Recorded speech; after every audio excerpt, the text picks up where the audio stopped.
You try to make things work with your partner, but the more you try, the messier it seems to get. It can feel like you're spinning in circles, with each new attempt only adding more and more frustration, confusion, and sometimes even pushing your partner away.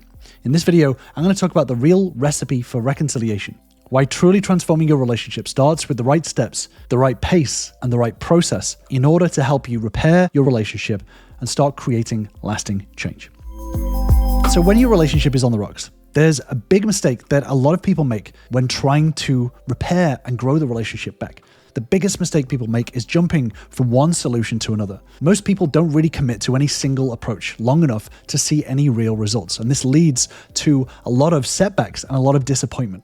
The problem comes with social media, the internet. There's a lot of potential quick fix solutions, and it's really, really tempting to reach for some sort of instant solution after a breakup. There's a million different methodologies, strategies, programs, coaches, and all of these tips, tricks, courses, books.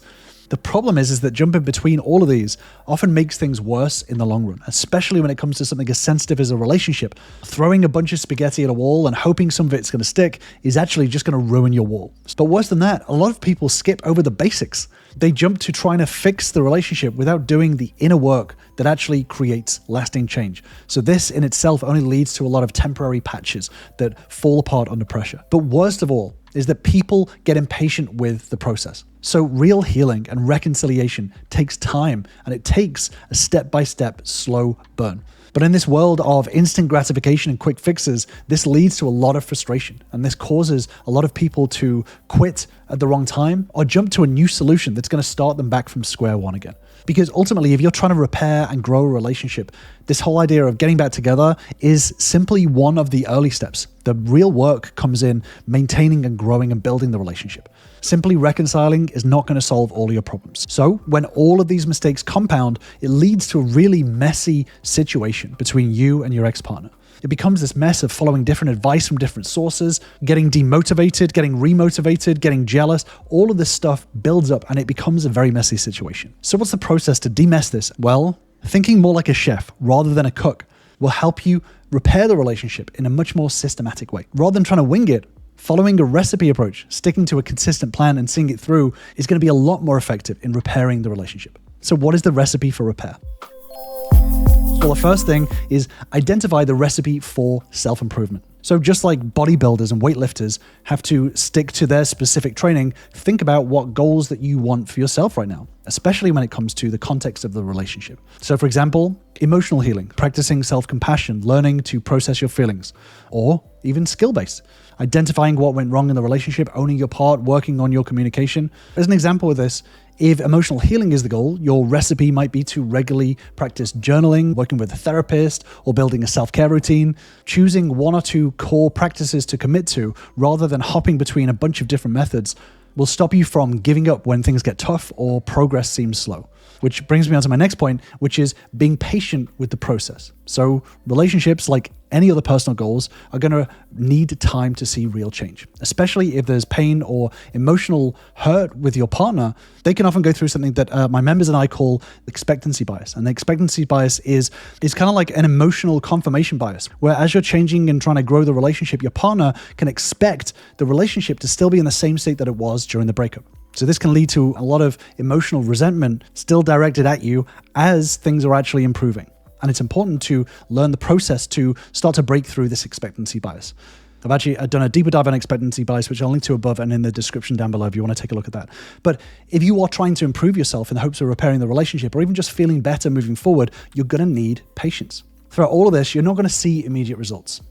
Just as athletes don't suddenly become strong by changing their routines after a week, your growth and your relationship improvements are going to take time. So it's really important to recognize that patience is key. And this is also crucial if you're looking to rebuild trust with your ex-partner. You know, people need time. And when there's been emotional damage and emotional safety damaged, people need time to see consistent positive changes and start to feel this emotional safety in re-engaging in a relationship. So it's important to stick to the behaviors that you've chosen and keep a level of self-compassion to yourself even when things don't change overnight. Next, it's important to avoid changing course too soon. So a lot of people are going to jump into quick fixes, or they're going to get distracted from the journey that they're on, especially after a breakup. it can be easy to be distracted by a potential new relationship or a new slice of advice that you find on the internet. A lot of this leads to kind of a patchwork job, just putting band-aids on without actually doing the deeper work. So this specifically, I can't jump into in just 10-minute YouTube video, but if you do want a deeper dive, join me on my free Relationship Bootcamp, where you'll learn the same steps and tools that all of my members have used to start repairing and growing their relationships. Simply click on the link in the description to grab your spot. You know, changing course too quickly is kind of like grabbing some flour, some sugar, some eggs, and quitting because it doesn't look like a cookie yet. You know, if you're working on repairing a relationship, expecting communication to improve, resistance from your partner to decrease, expecting this to happen instantly is going to disappoint you. This whole process can feel slow, but it's essential that you rebuild it back in the right way rather than trying to skip ahead. But one of the most important steps along the way is to make sure that you're celebrating small wins along the way. You know, when I have calls with all of my members, the very first thing that I do is I ask for the wins. Sometimes members are so dead set on their improvement, they actually forget about the wins that they have, and they remind themselves and they say, oh, wow, I've actually made quite a lot of progress. So it's really important to understand that as you're following this recipe forward, that you're actually acknowledging the progress that you've made and the wins that you've had. When you take the time to look back and see the wins that you've had, it's much easier to see the growth in yourself and the relationship and to continue on the path forward following that recipe. You know, for example, maybe you had a successful conversation with your partner. Maybe your partner reached out. Maybe you learned a new skill. Maybe you developed a tool that you've had. All of these are wins to be celebrated. These wins show you that you're on the right path, and it helps to keep you motivated when things maybe aren't going so well and you feel tempted to switch your approach or give up.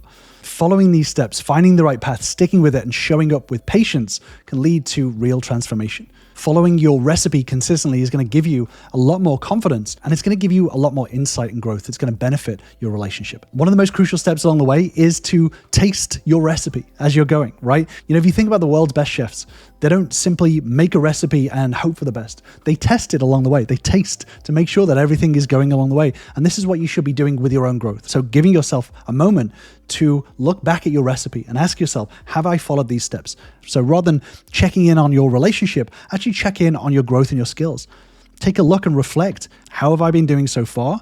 And what can I do to move forward and improve? Following a recipe is not just blindly making something and hoping it turns out right. It's about reflecting along the way and making sure that you're keeping yourself on the right track. This specifically is one of the most crucial skills that I work on with all of my members, is developing this ability to stop asking for feedback and finding your own feedback for yourself, being able to self-assess yourself along the way in order to build your self-efficacy on building your skills. So being able to develop the mindset to look at where your blind spots may be, not just settling and thinking, oh, I'm good enough. This is a mindset in itself, but it's one of the most crucial mindsets because it's going to skyrocket your relationship. As you start to rebuild it, it will help you level up to a very, very high standard, which will in turn maximize your chances of reconciling with your partner because they'll be able to see your ability to self-reflect and to be able to grow from it. You know, during the process of repairing a relationship, a lot of people think that simply avoiding arguments, avoiding problems is somehow going to help repair the relationship. Unfortunately, that's not the way it is. And this is one of the biggest mistakes you can make. I've actually done a deeper dive video, which I'll link to on the screen, on why avoiding relationship problems in general is a really unhealthy habit to get into. There are multiple ways to approach problems, but unfortunately, there are very few that are actually effective. So I'm going to leave you with that deep dive video on how to approach relationship problems, and I will see you over there.